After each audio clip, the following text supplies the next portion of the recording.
Oke, di sini gue mau nge-review komik lagi. Kali ini komiknya berjudul Head and Closer karya Asoharo dan diterbitkan oleh Alex Media. Buat yang nggak tahu, Asoharo itu orang di balik komik Alice in Borderland. Jadi dia itu autornya yang bikin manganya. Dan Head and Closer ini adalah debut manganya dia. Awalnya gue nggak tertarik sama Head and Closer ini, gue udah punya komik lama banget. Cuman gue pajang aja dan gue jual, nggak gue baca. Karena menurut gue nggak menarik. Alasan gue baca, pas gue tahu lah ternyata ini debutnya Asoharo, sedangkan gue sendiri suka banget kan sama Alice in Borderland seriesnya, karena gue komiknya belum gue baca, karena belum kelar juga kan. Gue lagi beli yang 2-in-1 tuh, belum kelar semua. Kalau udah kelar semua baru gue baca tuh. Nah, karena gue suka series Alice in Borderland, gue coba baca debutnya dia gimana pertama kali dia masuk ke dunia komik istilahnya. Dan setelah gue baca, gue kagak suka. Maksud gue, antara Alice in Borderland sama Head and Closer ini itu jauh banget gitu. Kayak Head and Closer bawah banget. Ya nggak wajar karena ini debut kan. Ini ceritanya tipikal shonen template banget lah pokoknya yang dimana jagoannya disakitin sebabak belur apapun, tapi dia maafin musuhnya. Nah itu kayaknya debut author shonen gitu, tipikal semuanya. Jadi kayak mau diserang segimanapun dia, sebabak belur apapun dia, ya dia maafin.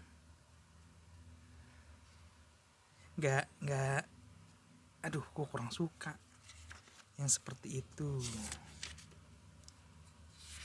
Gue lebih suka komik yang jagoannya tanpa ampun ya.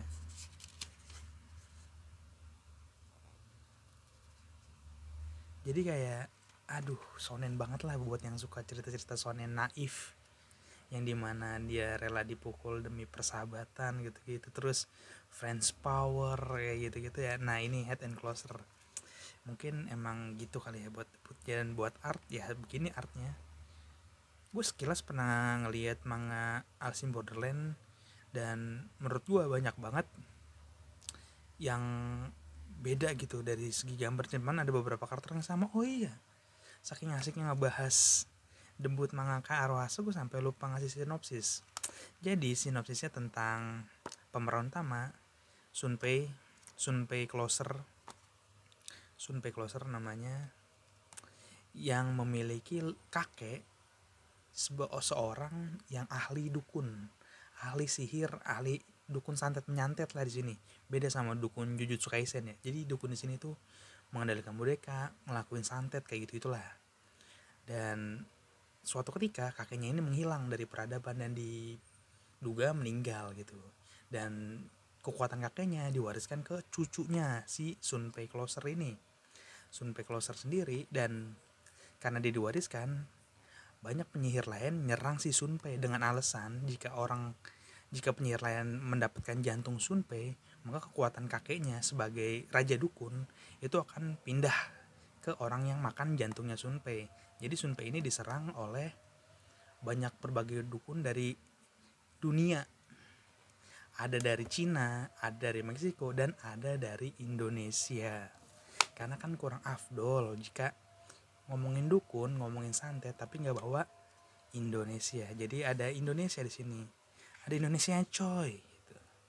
Nah di sini chapter 9 wayang. Jadi debut wayang di sini tuh ada di volume 2. Tepatnya ini gue spoiler ya. Gue awalnya juga mikir kok wayang gimana nih tampilannya gitu. Jadi gue kasih lihat aja. Nah ini wayangnya, di sini ada namanya. Nama wayangnya adalah Setia Budi, boneka wayang yang dilahirkan oleh majikanku Mas Bagus. Cuma Mas Bagus di sini nggak representasiin Indonesia banget ya, karena mukanya itu ada tato. Ya, intinya dia lawan wayang lah, lawan boneka wayang. Nah oh iya, yang menarik dari komik ini, jadi si Arohaso ini benar-benar riset soal boneka-boneka yang dia bawa, karena di sini nih yang bukan Indonesia doang kulturnya, ada kultur Meksiko yang tadi gue cerita, ada Cina, itu semua dijelasin seperti ini nih, apa itu wayang kulit. Jadi ada penjelasannya di setiap pergantian chapter gitu, dan itu menurutku menarik sih, salah satu poin plus lah buat komik ini. Dan ya itu aja reviewnya, dan menurut gue yang kurang tadi cuman karena ini shonen naif. Gue kurang suka shonen naif sih, yang kayak lu dipukulin tapi lu maafin, itu gue kurang suka. Gue suka lu dipukulin ya lu balas pukul, nah itu yang gue suka. Dan hampir di setiap volumenya itu menghadapi musuh yang berbeda-beda dengan formula yang sama. Contoh, si Sunpei di volume 1 ya lawan tadi manusia boneka Jepang berambut tuh. Habis itu di chapter selanjutnya udah ngelawan musuh yang lain lagi dengan kekuatan yang beda kayak dari Indonesia. Habis itu kayak gitu lagi, cuman lawannya dari boneka Cina. Jadi kayak konsepnya muter-muter di tempat itu, kayak ngulang-ngulang aja. Dan itu juga jadi nilai negatif ya buat gue, karena nggak ada sesuatu yang baru bedanya.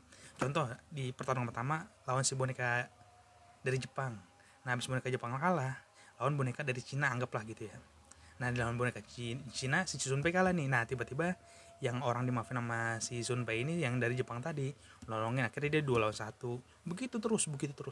Jadi kayak agak jenuh sih itu konsepnya. Jadi udah ceritanya naif, konsepnya muter-muter di satu tempat. Jadi itu minusnya.